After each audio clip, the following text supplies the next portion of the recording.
السلام علیکم، آئی مس نیلم عامر، principal hope land school.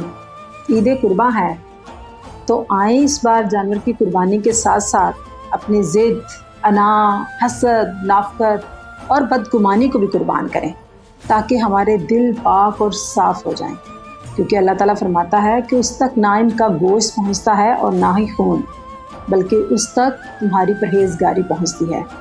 عید قربان کے اس موقع پر اپنے جانور کا گوشت مساکین میں، غریبوں میں بانٹیں، کیونکہ یہ انہی کا حق ہے، اور خاص طور پر فلسطین کے مظلوم اور بے یار و مددگار لوگوں کو اپنی دعا میں ضرور یاد رکھے گا۔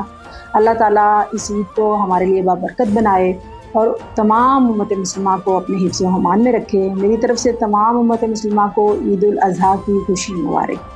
بہت شکریہ، فی امان اللہ۔ قربانی کے دن آئے، قربانی کے دن آئے، قربانی کے دن آئے، پھر عید آئی۔